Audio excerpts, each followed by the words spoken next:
Poor. Oh, we're hey live.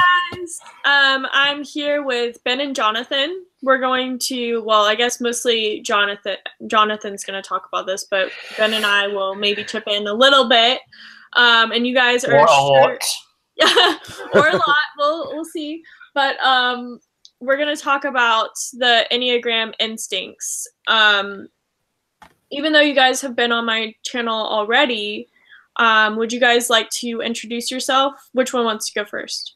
I'll just say something about get the plugs in there. So, for those people that already know a little bit about Enneagram, we've got videos with Catherine Tri-Type Father, and Catherine Instinctual Stacking Father. We've got about 11 videos with her. Well, 11 hangouts with her. One of them is split up into 5. And we got some videos with Tom Condon, who has more of a practical approach to Enneagram using some NLP techniques. And we've got a lot of Jungian typology videos. We've got the son of David Kersey. He likes to be called David Mark Kersey rather than Junior. We've got Victor Galenko, the Socionist. About 21 videos with him. So, and we've got some videos with Carol Linden, a Southern lady who very good with communicating with people, and hopefully in future we hope we will do a video on sort of like the language of the functions, say how to talk TE, talk SE, those kind of things. And she has a website called Effective with People. .com. Oh, and I'll just mention a video that I've been watching recently on the channel. This is the first time I've watched it after doing the video. There's a good one with Alicia on the INFp, and we went through like the first half of Dr. G's full-length INFp profile on Wikisocion, and those profiles are good for people to look at. People who know nothing about socionics, because there's no jargon in it apart from, say, IEE. And if you just mentally substitute that for ENFP, there's lots of depth in there. No mention of functions or positions in a model. And I think that's a good hangout, because whilst we're doing it, Alicia is bringing in Enneagram stuff for the ENFP. So that's it. Over to Jonathan for his plugs. Yeah, I'm Jonathan. Hi. Anything else you want to add? No, I think that's what covers it. Well, I mean, since you're right here, we'll just go ahead and start you out wherever you want to go Right. with instincts. I guess kind of what would be helpful, even though we've already made a video about Enneagram, but just to kind of briefly talk about what Enneagram is, and then you can jump into whatever you want to talk about with the instincts. I'll just say one thing first. In the video with Alicia, she says that if you know somebody is Enneagram type and their instinct and their Jungian type, you're pretty close there to having a good understanding of the person. Plus, if you know something about their biography, you can have a pretty good route. I can agree with that. Yeah.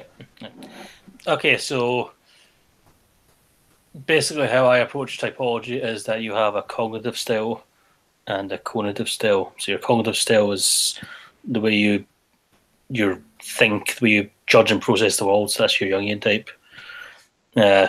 Conative is, that's just my term. It's an old word meaning motivation and defenses. So it's about defense mechanisms, about your drives, things like paranoia, narcissism, altruism, compulsiveness, all these things. It's what you traditionally associate with personality.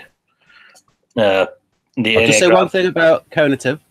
Dario, I first heard the word used by Dario Nardi, and he was talking about Kersey temperament as a conative model. Back to you, Jonathan. Okay, good for him. I lost my train of thought. Thank you. Okay, so Enneagram is a map of your drives and passions and so on, basically. Freudian psychology would be another map and all these other things. But in the Enneagram, you have 9 core types. And these can go with or against certain Myers-Briggs types or Jungian types. But in addition to these 9 core types, you also have a different system called the instinctual variants, which is a complementary system. It's a much more simplistic one. I think it was designed separately but in conjunction with the Enneagram, and they do go well together. So it's pretty straightforward. Basically, in instincts theory, you have the social instinct, the sexual instinct, and the self-preservation instinct. So these are considered basic primal drives that all animals have and all humans have. But humans just express them and deal with them in more complex ways. That's more or less in line with science anyway.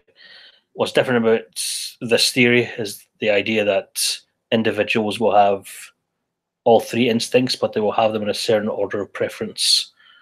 And these can really affect how you live with your life and how you deal with certain experiences.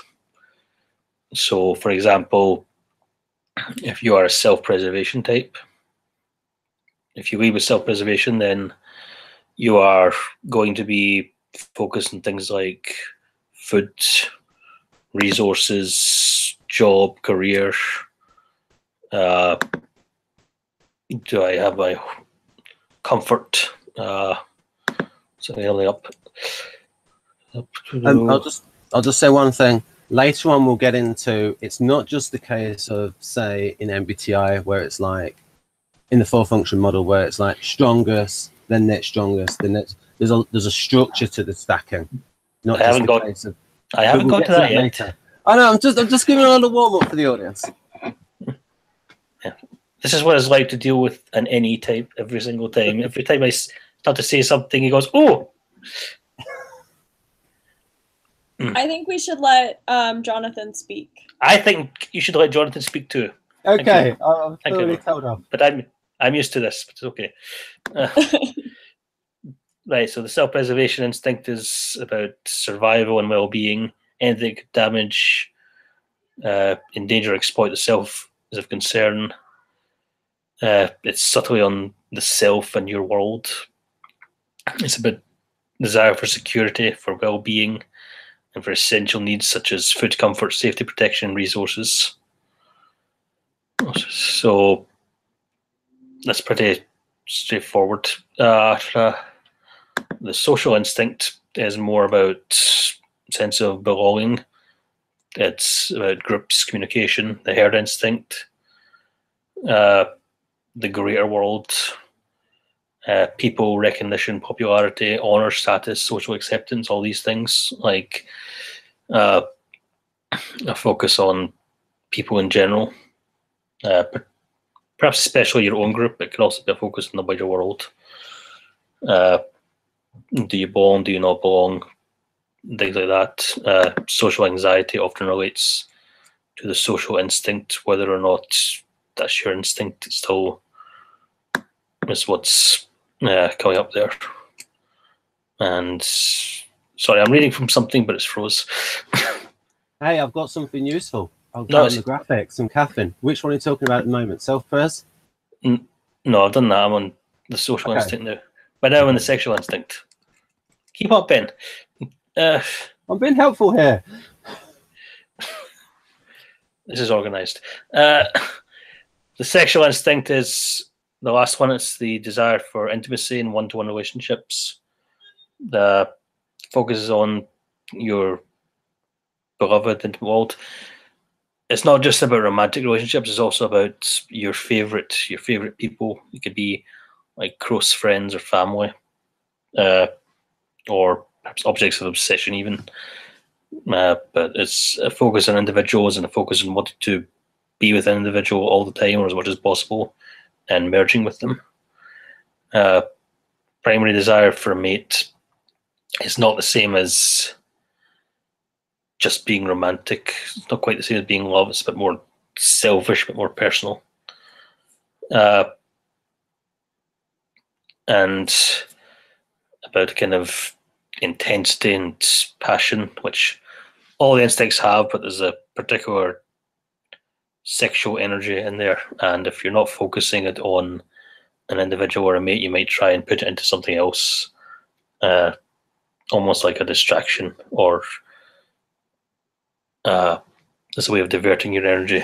That could be into a hobby or into politics or into a cause or whatever it is, but deep down you really want to be with the one. So yeah, so those are the 3 instincts, and as I said, everyone has all 3, but you'll have them in a certain order. So your first instinct will be not your strongest. Your first instinct is the one you want the most. It's your neurotic focus in life. It's what you're most concerned about, what you keep thinking about. Your second instinct is your strongest, or at least your least worst. It's the one you're most comfortable with or least uncomfortable with. And your third one is kind of your blind spot / hidden agenda. It's like it's there, but you're not focused on it as much. You might want to deal with it later. You may want to ignore it, whatever it is. Generally, you either only focus on the last one, either when the other 2 are taken care of, or when you're having such trouble with the other 2 or you're having trouble with the first one especially, that you keep falling back onto it, almost to make things different. So my instinctual stacking, for example, is social self-pres, which means I'm a social type. So I'm focused on the social world. I'm focused on whether or not I belong, things like loneliness, isolation. Those are things with me. Self-pres is kind of I'm not necessarily good at self-pres. I'm just not as bad with it as the other 2. And the sexual's one I didn't pay much attention to. And because sexual's the last instinct, you usually don't write it down or say it in the stacking. So if I say social self-pres stacking, then that implies that SX is last anyway. I'll just say something about when Jonathan there. So that's a little nuance on. So you might read a Socionics profile and think, oh, they're TE break. They don't really know what they're doing in that area. But if they're self-pres, they're going to be a little bit less. Yeah, that's an interesting little thing, because I've seen many ENTJs, for example, who are self-pres last. So ostensibly they're not focused, or they don't care about things like health or resources or anything. But because they're ENTJs and they're reading with extroverted thinking, they're good at it anyway. They're good at making money even if they're not necessarily concerned about it. So yeah, the last thing I'll say, what Catherine Fawver specifically talks about, she talks about being positively or negatively identified with each instinct. So if you're a social instinct, for example, but you're positively identified with your instinct, that's being sociable, that's being involved, it's having lots of friends, that's being philanthropic and out there. If you're negatively identified with the social instinct, though, that's more being more of a loner, being antisocial, wanting to belong but not quite belonging, perhaps misanthropy, that sort of thing. Being self-pres plus is more like feeling that you have enough, feeling comfortable, feeling secure. Self-pres minus is feeling uncomfortable and insecure about your resources, feeling like you don't have enough, always concerned about that, being more neurotic about it. And sexual plus is about being attractive and feeling you have your mate, or you can easily attract your mate, or you can be with your favorites. Sexual minus is feeling perhaps a bit ugly or unattractive, not having your mate or not wanting your mate. Maybe you've been burnt. All these things. So it's not quite the same as healthy or unhealthy. There's more nuance to that, but that's the general theme. So I can see Emily getting a bit tired and rubbing her eyes because she's been working so hard. So perhaps you two could get involved and that'll keep everyone awake. Okay. So that was an interesting point. I can see Emily getting tired, therefore you involve her. Okay, fair enough. So she doesn't nod off. One of the things early on that you said it was a map hopefully this shows up on my lesser camera because I'm showing the screen. Kind of. Yeah, so, but the map is not the territory it represents. Oh, and then there was something there that Annie Linden came up with the boundaries model. And I thought of that when Jonathan says that the sexual instinct people are interested in merging. Yeah. And of course, with the danger of that is if the person over merges, where they lose boundaries between themselves and the other person, they're no longer able to keep that distinction. With the 5, there is a tendency to have a wall rather than a boundary. So is that going to vary, Jonathan, with, say, the sexual 5 in terms of the wall that they have between themselves and that's the thing. This is how we get to the instinctual subtypes, which are how it combines with Enneagram. So each Enneagram type goes with each... Sorry. Each Enneagram type has different variations according to the instinct. So a sexual 5 is different from a sexual 1, is different from a sexual 9, and so on. But they're all sexual types. They all have that desire to merge and belong, or to... They're all have this awareness of boundaries and the desire to push past them and transgress them. For some instinctual types, that merging, that losing yourself in another person is the goal. It's what you're after, whereas for others, there's a bit more conflict. And they like with the sexual 5, on the one hand wants to be with their beloved, they want to be involved, but they're 5, so they have this need for privacy and introversion, and that can lead to a bit of conflict. Whereas a sexual 9, for example, might be less concerned with losing themselves and someone else, because as 9s, they go along to get along. They're more interested in merging in the first place. There's always going to be a little bit of themselves that they kind of hold back, got a little bit of privacy.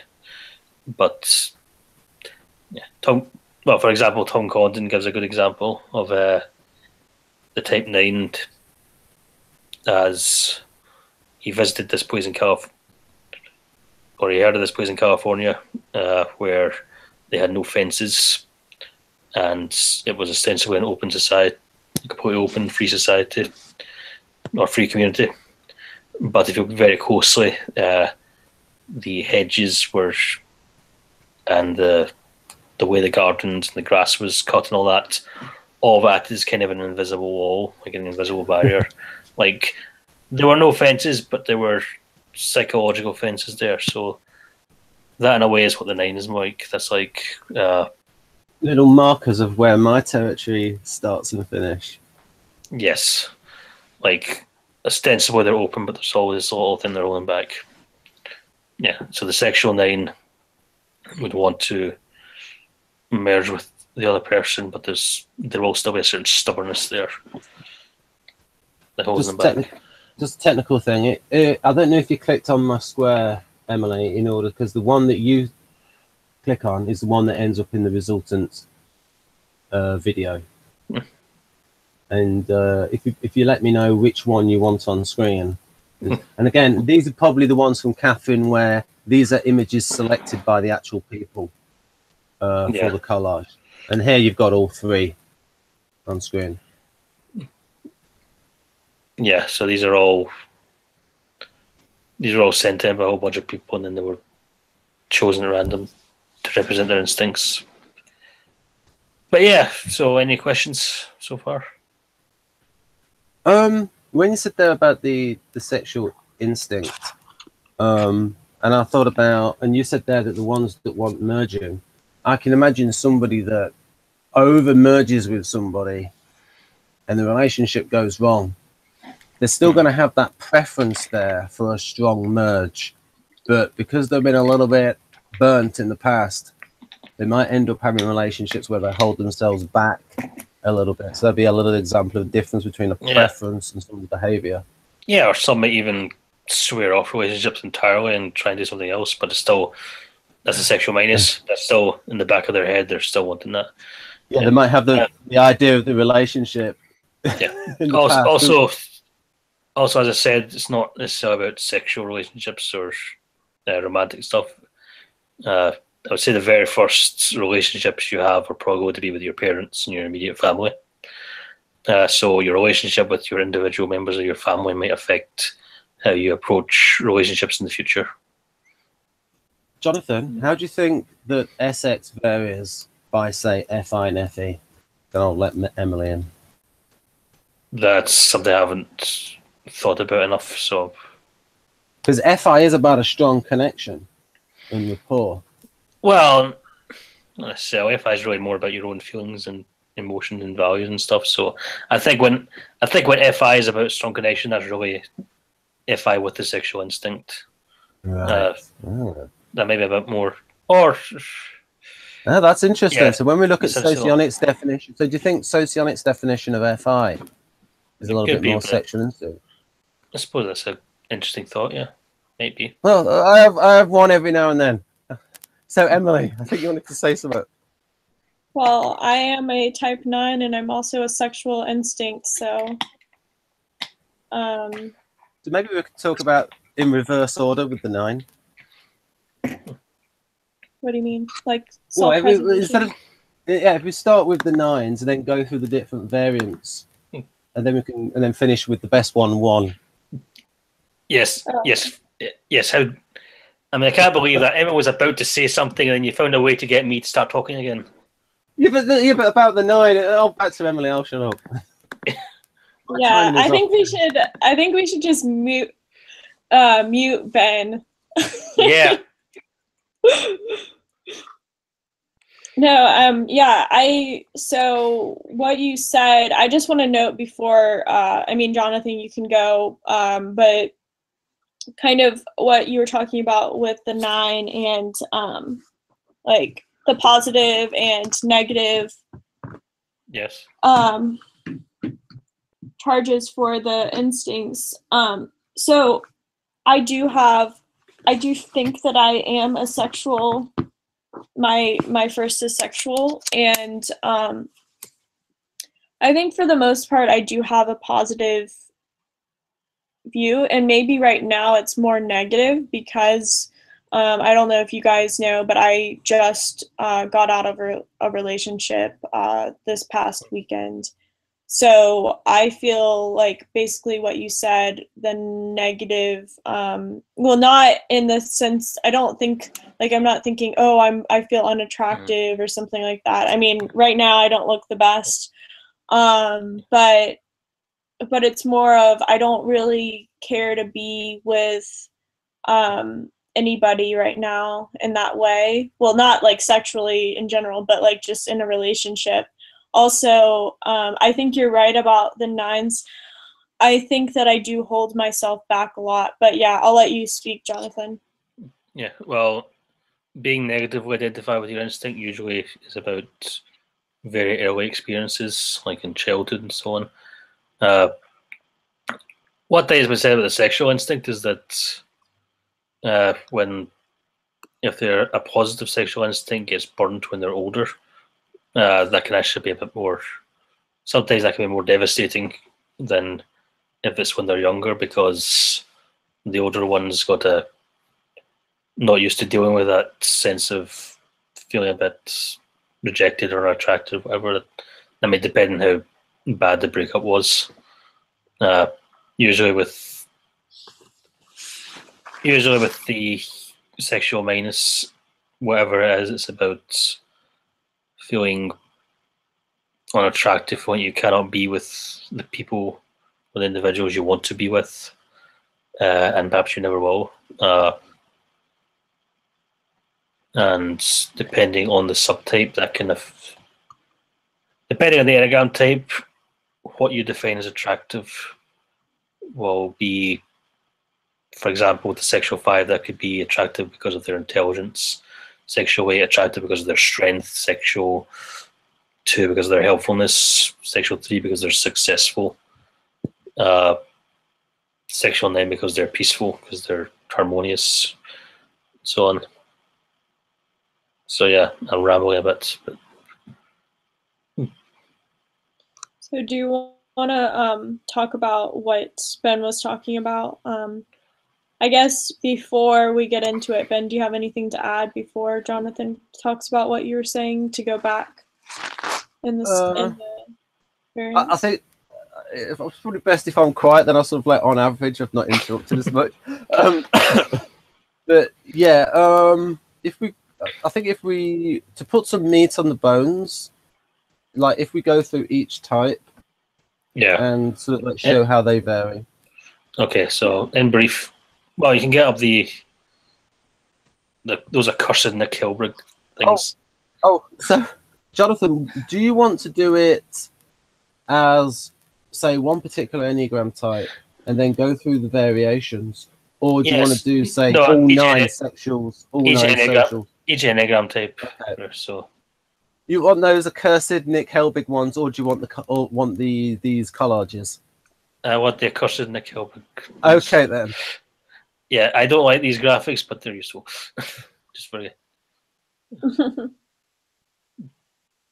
I don't know. Start with type 2, and then go through the centers. I'm just going to go into a different folder, so I'll be quiet while I do this. Okay. As you can see, we're all very organized and professional in our channel. I mean, you can tell by the way I present myself and the fact that I slept in my clothes and I just changed my shirt for this interview that I'm very professional. Well, that's more than I would. I wouldn't change my shirt at all for interviews. I mean, most of the videos I do better in my pajamas. So, in fact, this is really a rare occasion when I'm not in my pajamas. On screen. Right. Okay, so infographics. Nick Helbig. What I'm going to do is I'm going to just paste in those extra ones from Catherine. Even though they shouldn't go in there, I'll move them out later on. I just want to get that one where it's got all of them. Right, go forward. Okay, in there. Just paste that in there. You want number 9, Nick Helbig. Just click. Oh yes, because she's got the instinctual variance. So do you want the one with the Nick Helbig where it's the overall type, or the one where it's I need to show a different thingy. Share screen, application window. So do you want that or that? That, yeah. Okay, but start with the 2, please. You want me to start with Enneagram 2? Yes. Okay. Well, the subtypes. The 2 subtypes. There we go. So there we go. Center by center. Yeah, so these aren't always the best descriptions. I'll correct them as we go on. But yeah, so if you're a type 2, you're a helper. You want to be altruistic. You want to be seen as altruistic and charitable and kind and so on. The self-pres 2 is thinking, if I am nice to other people, then others will be nice to me. Others can give me the resources I need to survive. So the thing in terms of providing for others and being provided for, a kind of sense of privilege, slightly childlike in a sense, more of the innocent and naive, because sometimes speaking baby talk. They can be hardworking, but they using that hard work to get entitlement. The thing to remember with the 2 is they usually don't think of themselves as giving to get, but that's what they're doing subconsciously, or especially when they're at lower health levels. They are helping you, and in the back of their mind they're thinking, okay, somewhere down the line you can help me in return. I would deserve to be helped in return because I've been helpful to other people, which the other person might not necessarily be thinking of. The sexual instinct is more of a femme fatale or homme fatale, I suppose, with the male. That's more seductive, more flirtatious, more enjoys the chase and the pursuit. Voluptuous, more about, that's really the classic person who Roy dresses well and stuff that way. And the social too is more about contributing to the group, being more in control, more power oriented. It says Napoleon there, but I don't quite agree with that. Something else. That's one of the issues where I'm not entirely in line with. Well, it's like that I know. It's like with Socionics. It's like the public image of Napoleon. Yeah, it's what not tonight, Josephine. That kind of thing. Yeah, it depends on what. These are all based in Narano's type, so it depends on how he's thinking of Napoleon. But basically, the social two wants to help the group and be seen as a helpful person to the group, and that often involves being in a position of power. So on. I'm not comfortable giving examples for all these because I know I'll get stuck. But the social two is more adult, more like my role in the group is being the helpful person and being in a position of power in order to help people. So yeah, that's the twos. Jonathan, do the social twos tend to be more likely to be a 3-wing? I think the stereotype would be a 3-wing. These descriptions make them sound 3-wing, but they can be 2-wing one as well. That's another flaw with descriptions. Like they sound more 3-ish, but a proper social 2-wing one, maybe more emphasis on the charitable side, maybe more in church and so on, or a community group. Yeah, one thing I'll say is that self-preservation types. Sorry. You know what? No, I'll take that thought and just throw it aside. It's a waste of time.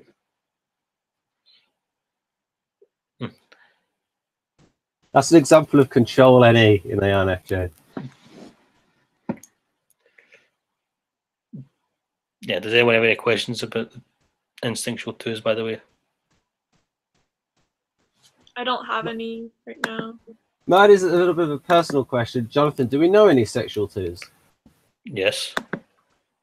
Who would it be? Would it be Holly? Yes. Neil. Right. But does anyone in this channel know who Holly is? No, it's just a personal question. Sort of an in-joke. It's just the way you described them. I was thinking, oh, it sounds interesting.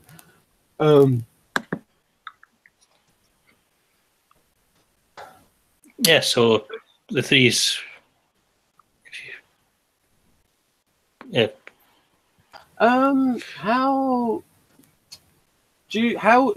of the traits of an unhealthy two is sort of like their codependency. Yeah. Will that sort of come out differently by their instinct?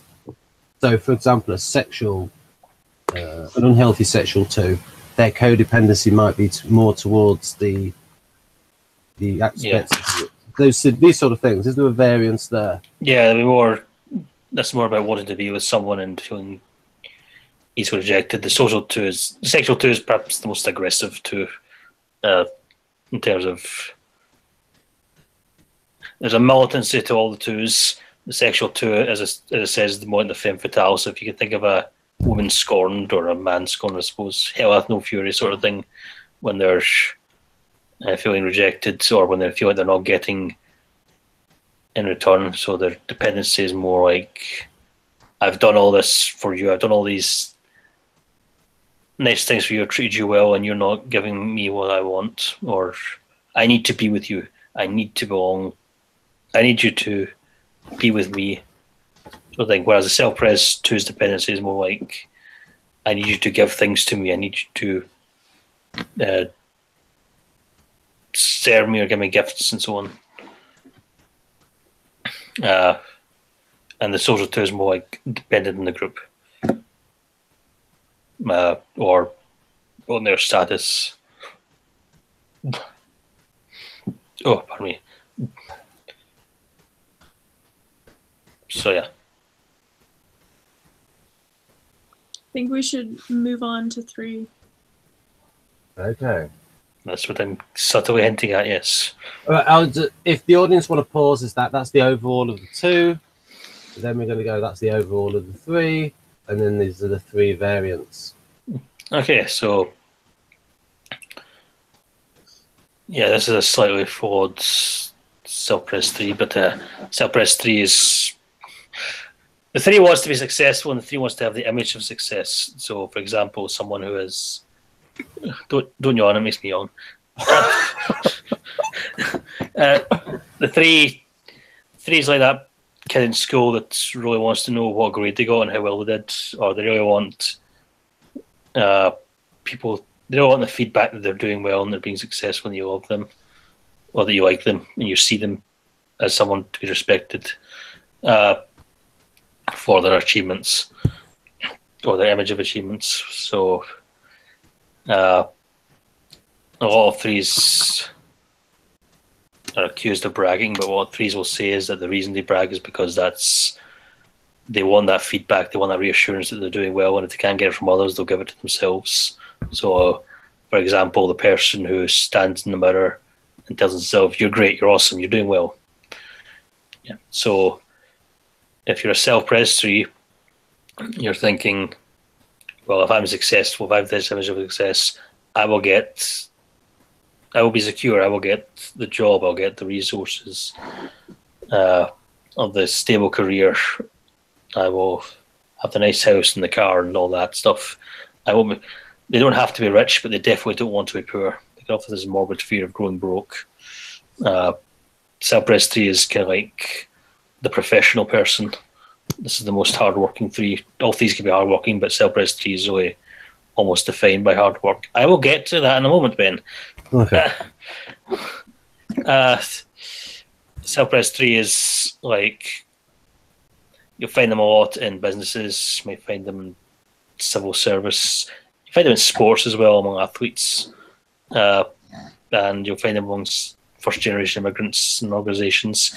Basically anywhere that they need to be a really hardworking person and have the image of being a hardworking person, that's where you'll find self-press 3s.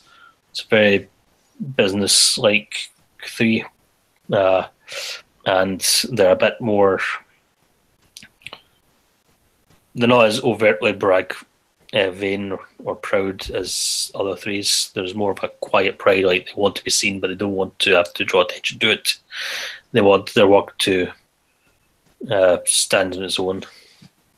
All 3s can have this thing where they think, I am my job, I am what I do, but this is really true of the self-press 3 more than most. So yeah, like, also a sense of, all self-press 3s can see themselves as providers for their families. But again, the self-press 3 is a really noticeable person for that, where they feel like if they lose their job or if they get some kind of setback in their career, some major setback, whatever, they might think that their whole family might go poor because they're not providing anymore. That sort of thing. Yeah, the sexual 3, that's more about being successful to attract a mate, to be with the people you love, but it's also about having a good sense of what the mate should be like and wanting the mate to be successful or wanting others to be successful. It's very much about charisma,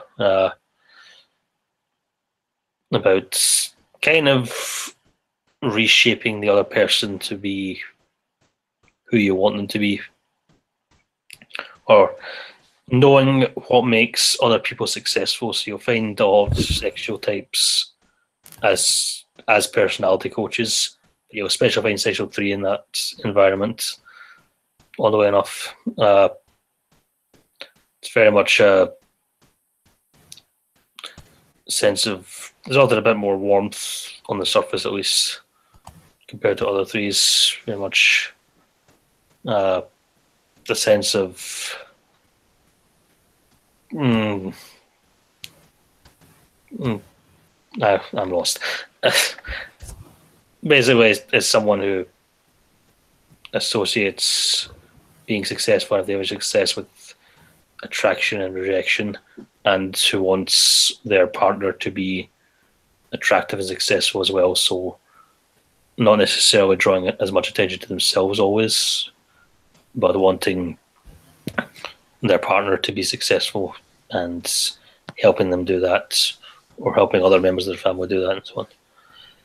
The social 3 is probably the stereotype of the 3. That's more like someone who wants to be successful in the public sphere, who thinks that if I am successful, I will belong, I will be respected by the group, I'll have status, I'll have good image, good reputation, kind of more of a chameleon, a bit more competitive and goal-driven, more need for awards, but also a sense of social obligation. So there's a kind of that's a bit at odds with the kind of selfish image of the 3 in a way, because the social 3 can be good for things like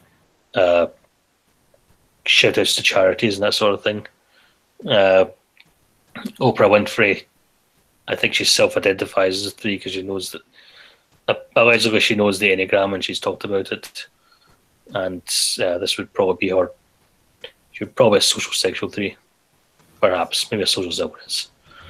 The social 3's sense of obligation can also be about, like, they want to do what's best for the group and by the group, but because they, I can't read that, Ben.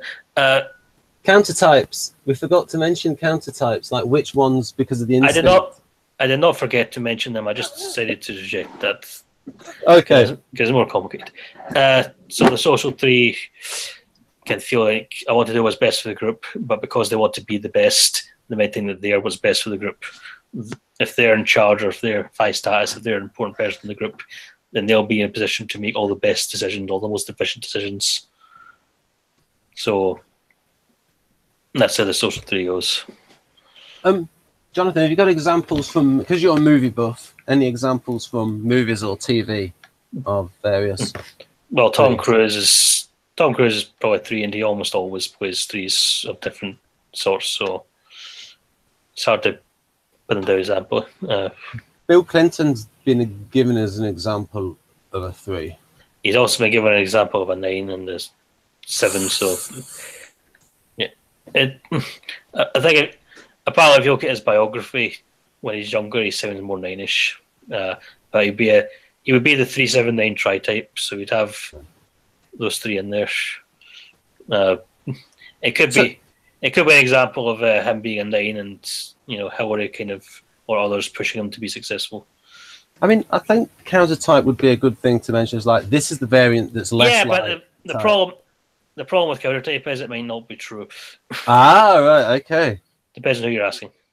And now for the British people out there, Derek Trotter, Del Boy, Only Fools and Horses, maybe 3 That's it mentioned.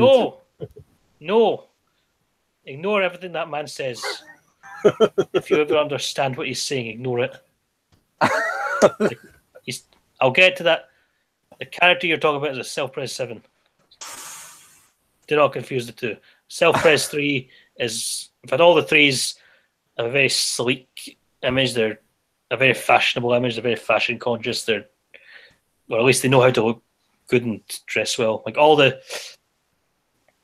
the image types have often a very keen sense of how they're dressing and how they're looking. That character you're talking about dresses in a very particular way that it's more like sleaze, self-pres 7 stuff. Get rich quick schemes. And I'll get to that when we get to 7. And Ben is stunned silence, but time to move on. Unless there's any questions about the 3. Anyone? Guess not. Okay, so the type 4. So type 4 is withdrawn and reactive and idealistic. They're the most, not necessarily the most emotional type, but the most about their emotions, most concerned with emotional authenticity, although they're often not quite as authentic as they like to think. They're strongly identified with feeling and perhaps a bit of with negative feeling. They feel like they are flawed. They have a sense of insecurity. They can feel like they're flawed and defective, but therefore special and unique. So they want to be seen as unique and special and different, as that's part of their identity, and that's the kind of feedback they want. So the self-pres 4, that's more long-suffering, suck it up, more following dreams, working hard, get where they are. Their sense of someone who sees themselves as a bit defective and flawed, and yet focuses on their job and career or the security to compensate.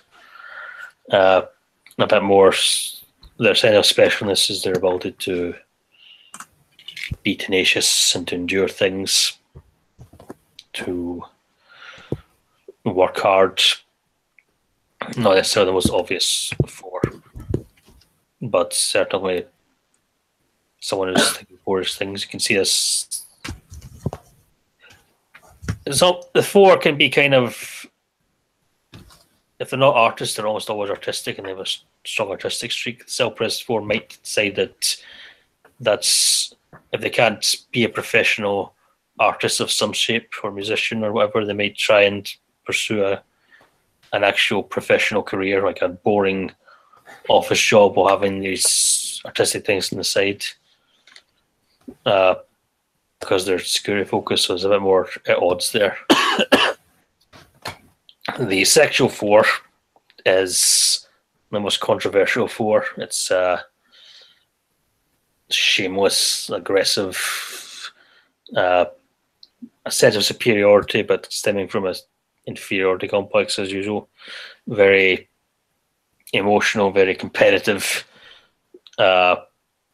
vampire-ish almost. Someone who's sexually aggressive, someone who's provocative, to disturb trouble and see how people react. Controversial figures. And the social 4 is more of a, almost like an art critic, or a critic of artistic sensibilities in the world.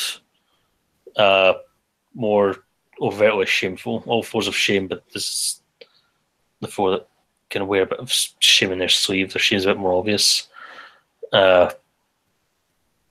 To lamenting much, usually this is the 4 that, usually if the 4 is dressing in all blacks or purples or reds, or dressing in or dressing in an overtly 4-ish way, like goth culture and so on, that's often this social 4, or at least not social last. More of a victim mentality. But an awareness of the world, and as like their role is that of the woe is me sort of person. That makes sense. So does anyone have any questions about the 4s? Please have questions. I beg you have questions. I beg you say something. Right. So Jonathan, where do you think, so people have come across the Naranjo 4, and some people, and we know that it's based on an ex-girlfriend of his. So where do you think that profile goes wrong, or is too extreme, the particular bits of it? That's hard to say, because on the one hand, it may be based on an unhealthy sexual 4 and an ex-girlfriend, but there's still a fair degree of truth to it, I think.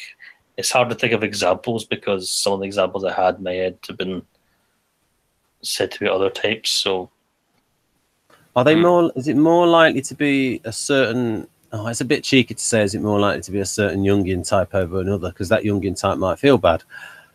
But well, 4s are almost always INFJs, INFPs, or maybe ISFPs or whatever. So they're not. It's a lot hard to say that, because,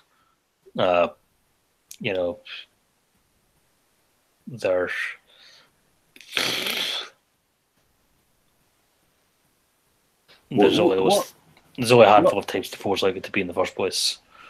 Maybe you could talk about why he's given these. Are these the actual Naranjo names for the variants? Competition. These are the Naranjo. These are the Naranjo names. Yes. So the Naranjo is the guy who developed the Enneagram, based on another guy's work.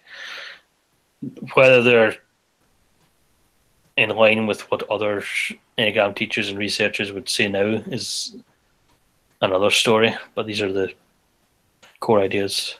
Okay, what would Catherine say? What has Catherine said about the sexual 4 that's different from? I cannot remember. I don't think she's really contradicting them all that much. Maybe downplayed it a little bit, but yeah. Okay. I would need to go back and check stuff. But I think that's pretty much it. So we've gone. So how does the center, it being the heart center, is are certain of the variants sort of exaggerate? So, for instance, when you've got heart center and sexual, is it amplified in a different way than when you have sexual in the other centers? It can be.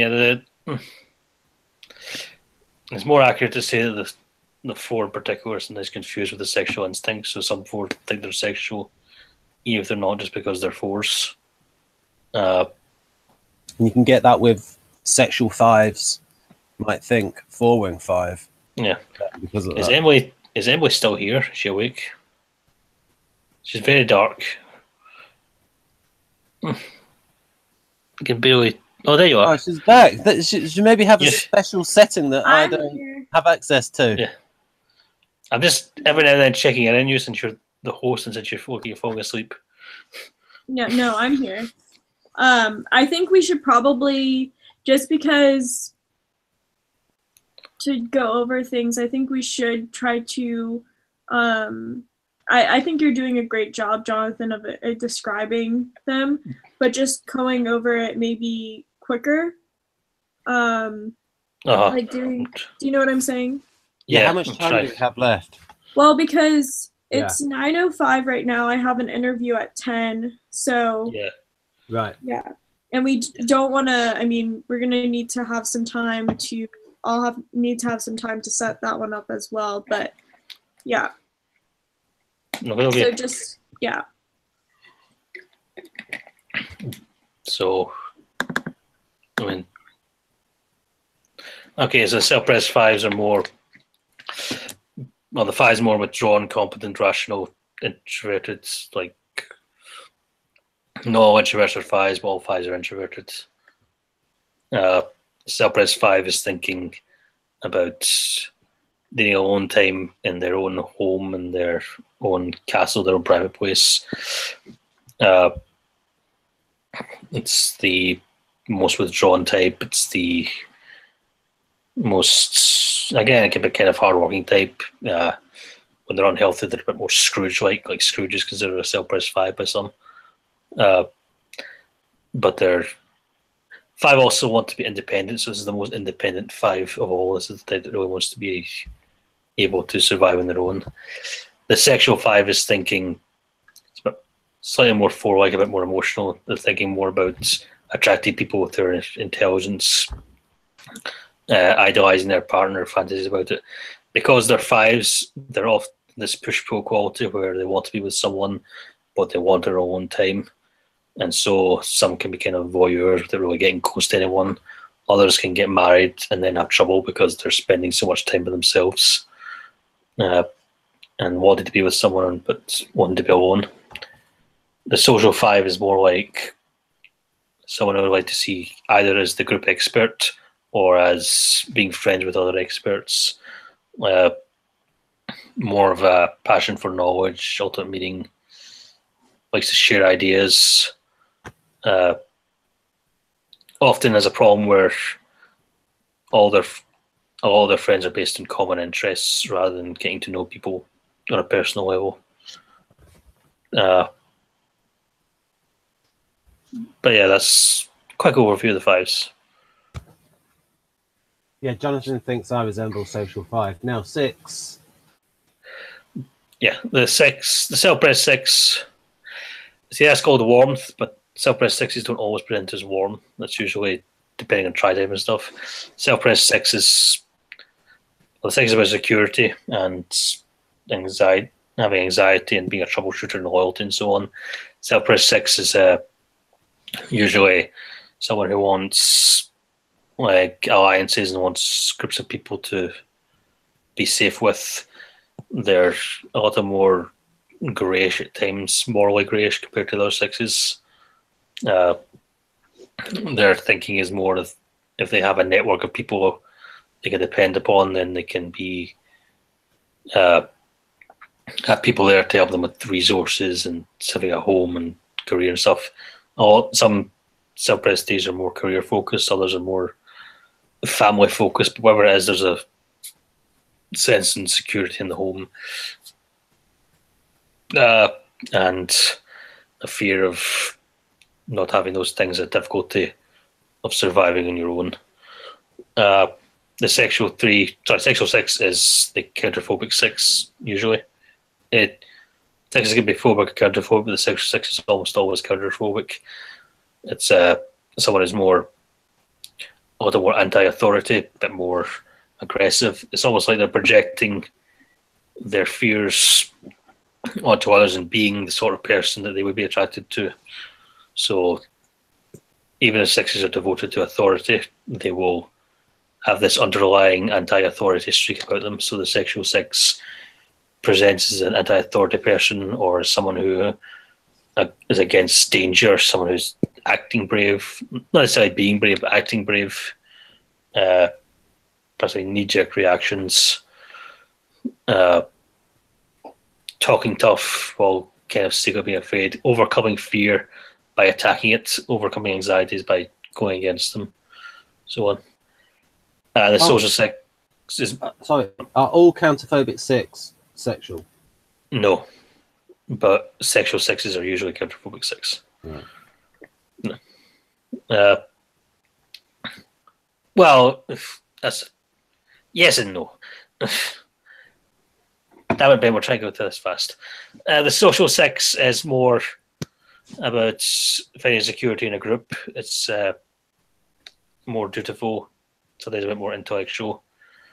They usually get more doubt and uncertainty, and they're overcompensating with certainty, so they're devoting themselves to a group or an ideology or an organization, whatever it is. They are usually the most rule-abiding six. They are trying to hide in a group in a way.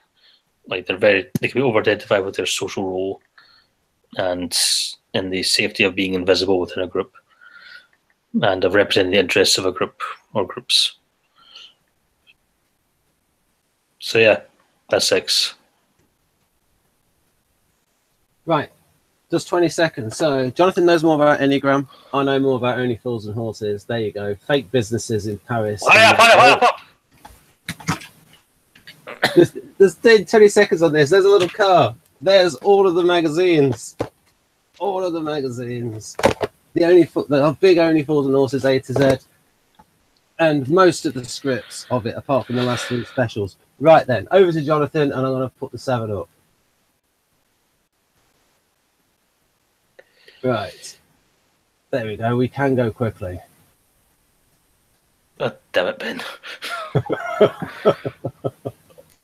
Okay, so basically that's a British sitcom that he was just referring to, and he thinks the main character is a 3, whereas I'm saying the main character is a 7, and a self-pressed 7 specifically. The self-pressed 7, 7s want to have fun.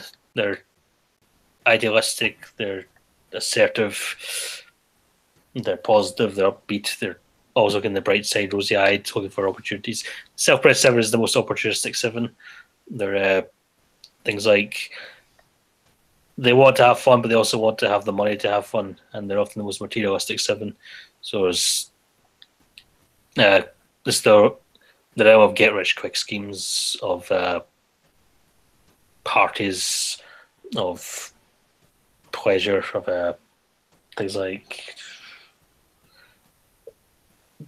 slight self-interest. There can be a slightly sleazy quality in the less healthy self-pressed 7s, but there's always a sense of loyalty to their families and friends, and those the feel they belong to. A bit more of a player,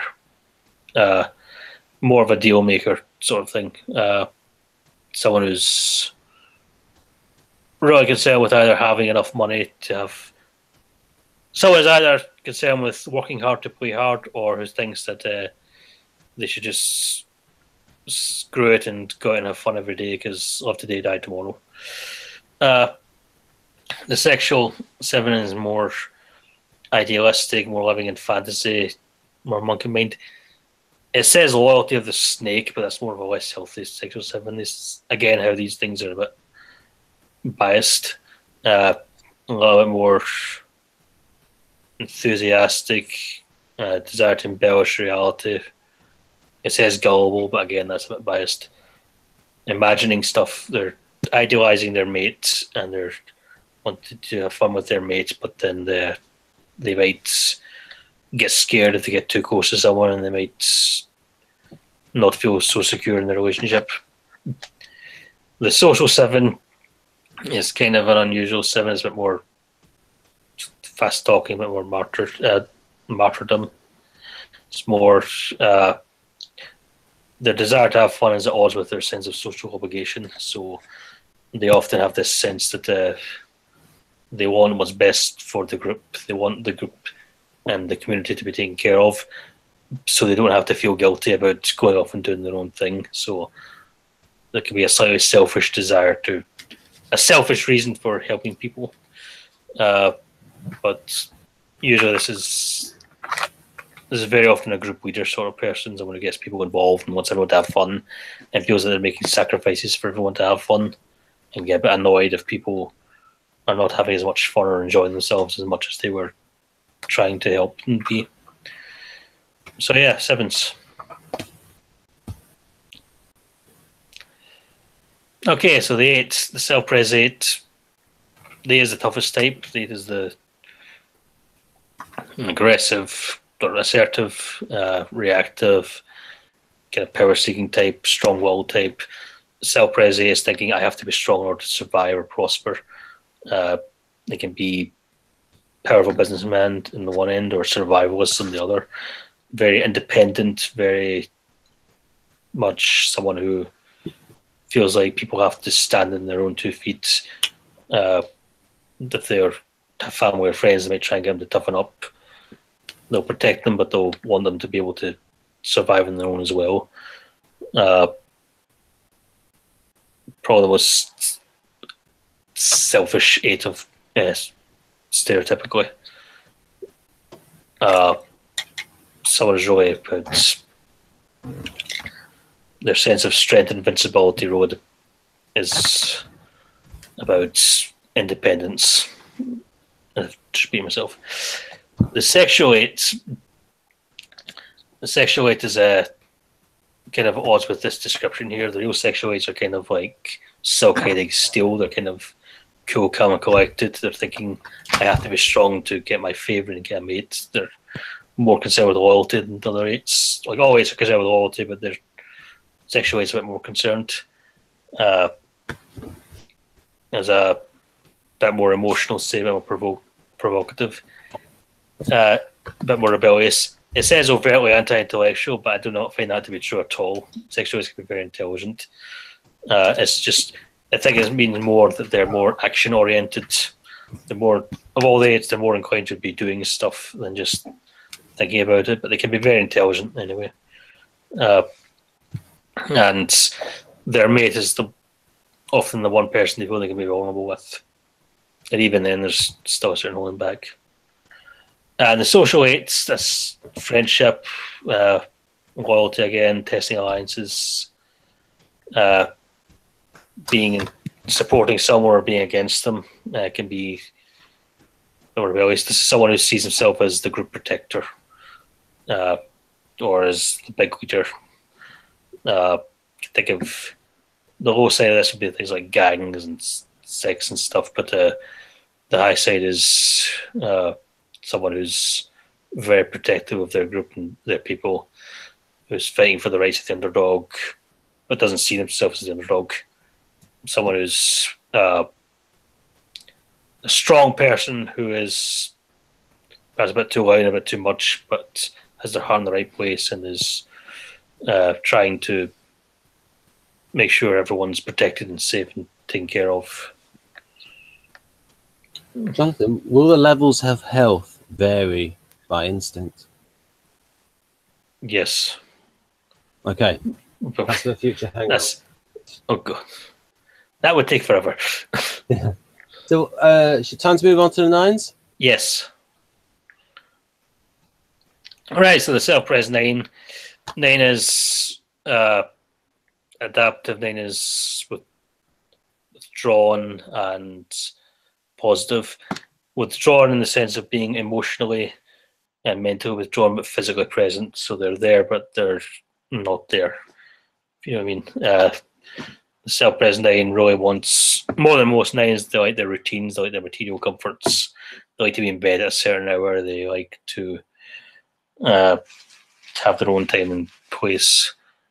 Very much to an extent with food and bed and being practical what they eat. So there's a sense of if they just go along to get along with others, in return they'll be left alone to have their rest or have their hobbies or whatever it is. So very much a kind of muted quality to them often. Like someone who doesn't always speak a lot unless they have something that interests them. But as I said, usually there's a sense of service as well. The sexual 9, again, as I said, section 9 wants to be fused with the other. They want to merge with the other, but there's still a sense of holding back. They're not always standing on their own 2 feet. They can get caught up with a bit too much in the agenda of whoever it is their favorite is or who they're with. This suspicious tenderness, I think, would mean like they're almost a bit too caring, a bit too much for the other person. Like the other person would be a little bit annoyed that the section 9 is not showing who they really are as much, not showing enough of their own identity.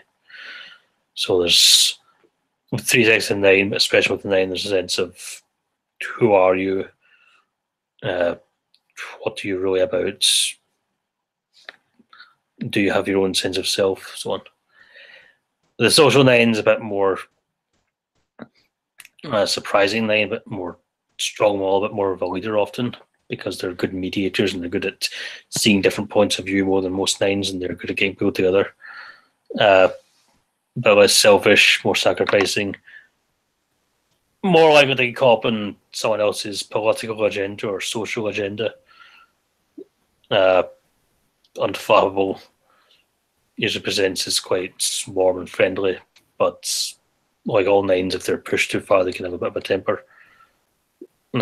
And often, when they're leaders, usually they'll do quite well, but in hindsight, you thought they were okay, or unless there was something extraordinary happening, it's usually a case of good but not great, or like certain flaws, because they're always taking the middle ground wherever they can, although silently getting the wrong way. So yeah, that's the section. That's the social 9. That makes me think that maybe I am a social, maybe SOXX. Really? SP. I don't know. Well, we can talk about that either later in this video or some other time, because I'm only going over them briefly. But yeah. And the 1s. So the self-pres 1 is easily configured to 6. It's called a warrior. I think apparently that's because the people who either take the self-pres 1 were 6, or it was described by 6s. But they do have a certain worrying tendency. Basically, self-pres 1's often 6 in the tri-type. 1s are more competent and compliant to their principles. Self-pres 1 is the classic obsessive compulsive personality sort of person. It's not quite the same as OCD, but it's the person who likes to have things in order and be neat and tidy. Wants things to be under control. Is a bit stingy. Really concerned with following correct procedures. It's a bit more bureaucratic. A strong sense of right and wrong, nonetheless. Clean, tidy, organised. These are all recurring words with the self-res one. The sexual one is the most 8-like one. It's a bit more aggressive one. There's intensity of desire, vehemence, a bit more free with their anger, desire to reform their partner in particular. The ultimate to perfection, they can be a bit of a controlling towards, a bit more needing to have them look a certain way and act a certain way. A sense of zeal, a sense of entitlement, like I am, the sense that they are, in fact, morally superior to others, therefore they deserve to get what they want out of life, on the less healthy side. But again, still a strong sense of right and wrong, like all ones do. The social one is more like someone who sees the role as the group judge or the group reformer. Can be a leader as well, more the realm of crusades, more the realm of wanting to reform the environment, to resist the environment, sticking to their principles. They don't necessarily see themselves as morally superior, but that can be an idea that creeps into their head and they might be seen that way by others. A bit more inclined to correct people, reform society, and morality in terms of the wider world. And perhaps the most intellectual one as well. I mean, all ones can be kind of, most ones are reasonably smart, but the social one's usually a bit more intellectually inclined one. I'm just, I'm not saying that because I'm a social one. I'm just saying that's a common theme. I'm thinking of other people. I think that not necessarily, no. I think 5 in the tri-type is probably one of the rarer ones. Usually the one is 6 in the tri-type. But that stuff about no grey area and extreme rigidity is a bit of an exaggeration, but there's a degree of truth to it. It's a strong sense of we don't want to lose sight of what things are and whether or not things are right or wrong. So, I think that's all of them. Right then. Right, and we've done loads of hangouts with Jonathan on the one, so yeah. There we go. That's just a summary of them all. Oh. My screen has gone blank. Oh, it is back. Okay. Please, someone else talk. So Emily, do you have any more questions about the 9? Yeah, if you want to, I actually would like to hear what you think, Jonathan, because I always felt like I might be SX first, but maybe I am SO, or maybe, I mean, there is the idea that maybe I'm not a 9 Enneagram. I don't know. I feel like I resonate with 9, but I'm not sure. Well, 9's one of those types that's 9 and 6 are the types most likely to have trouble settling on their type just because of the nature of their type. So I wouldn't worry too much about that. You probably are a 9 if you think you're a 9. That's when you resonate with most.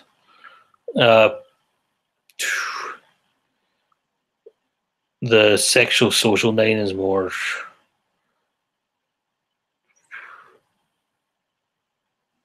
is the most connected and assertive of the 9s. It's especially in relationships. There's a bit less tendency to withdraw. The more you know, let's could do a future hangout on Emily's type. You know, we will have more time. Yeah, that would be ideal for me. In fact, that would be perfect for me because I wouldn't have to be the only one talking. Right, because we want to give Emily time to prepare for the next hangout. Yeah. Yeah. Well, I also probably go and get some food too. Yeah. I only had half of a burrito. Well, it was like a small burrito last night for dinner. So I'm pretty hungry. But I wonder if there's any questions in the chat. I don't see any questions right now. But yeah. I think it's just because it's so instructional, yes. Yes. That it's hard to like. What? It's pretty intense because you've got 27 types we've been through. Yeah, quickly. Yeah, that's true. Yeah, and I didn't want these to be instructional. I wanted other people to talk so I didn't have to talk so much.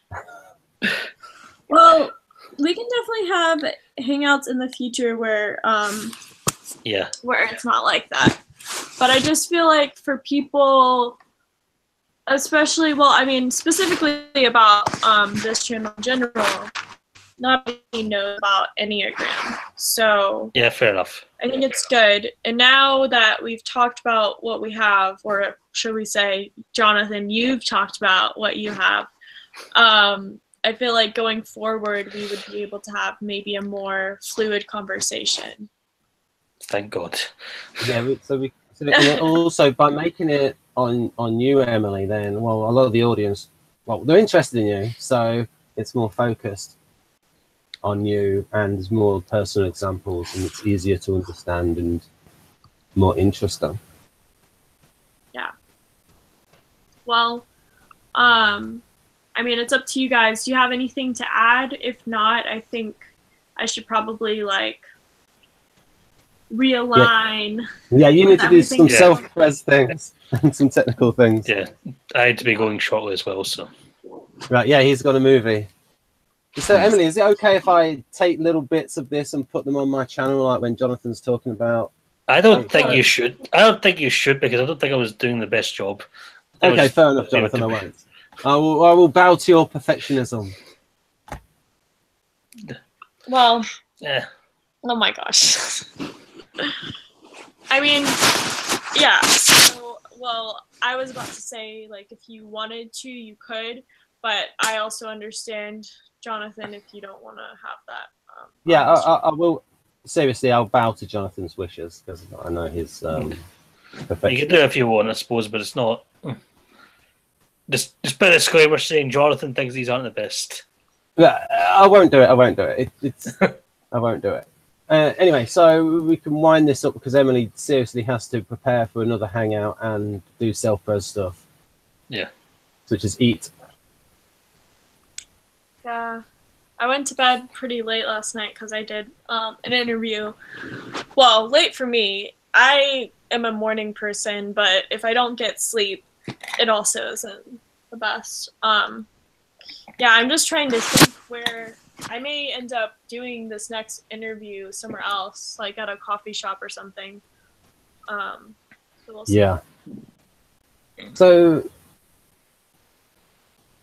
I mean, you know your schedule, but you have been doing quite a lot. I mean, I once did 3 hangouts with Jonathan, and in the 3rd one, I fell asleep, and Jonathan was not best pleased with me. Especially when we were talking about him. Yeah, my type. Oh my gosh. And right at the end of the video, it's, I think Ben's fallen asleep. Yep.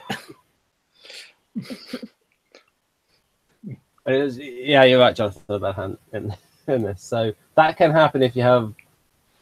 I know most of you free type, but I would suggest 3 hangouts maximum, and even that gets tough on the 3rd hangout if you're doing that in a day, unless you have a big break between the 2nd and the 3rd ones. Yeah, you're probably right.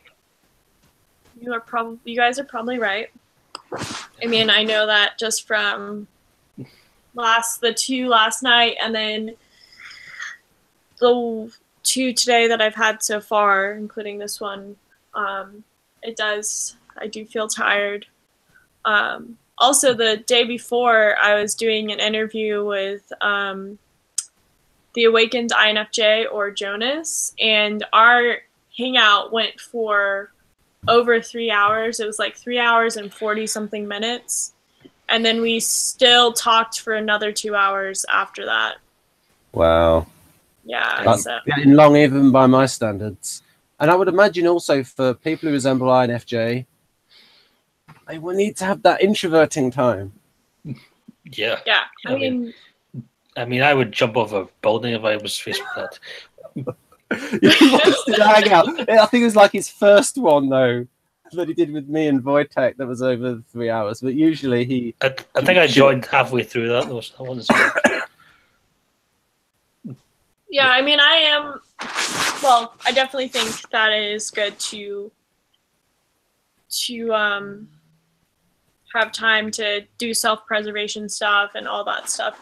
I just really want to put a lot of interviews out there because I just know that once I move, so like right now I'm in a pretty awesome place with, and I say that sarcastically, right now I'm on an air mattress.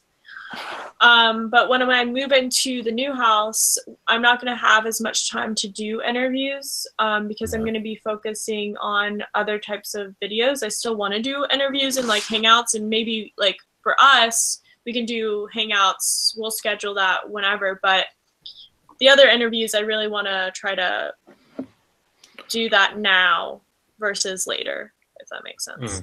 Yes. Hopefully people watching these two videos will not think that I'm boring. Well, hopefully in the future they're more excited. I think it's been the banter between us, so we know that Jonathan's got a sense of humour. He's got to cope with it.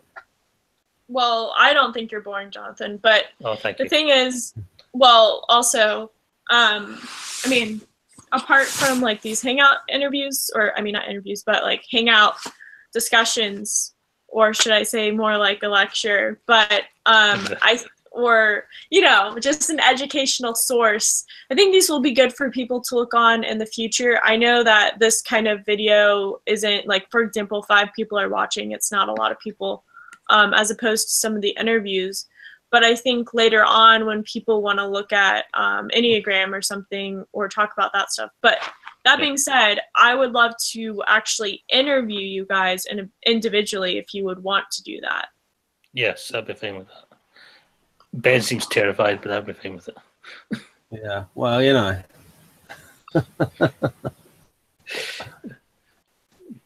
Do you want to?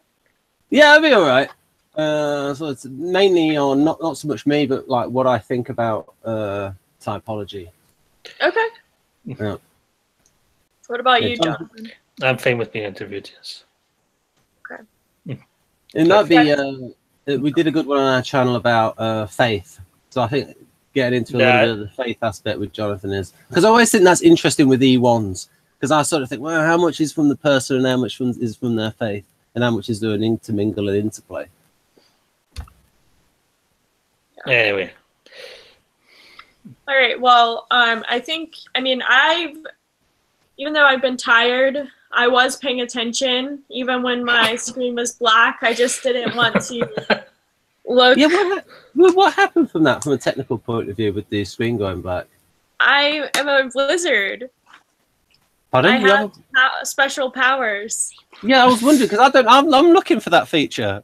Oh well, I mean, you said that you know stuff about Google Hangouts. Yeah, well, I mean, I use like the Linux version, and it might be like slightly like made a little bit more simple for us because we've got like previous versions. I don't know how it works.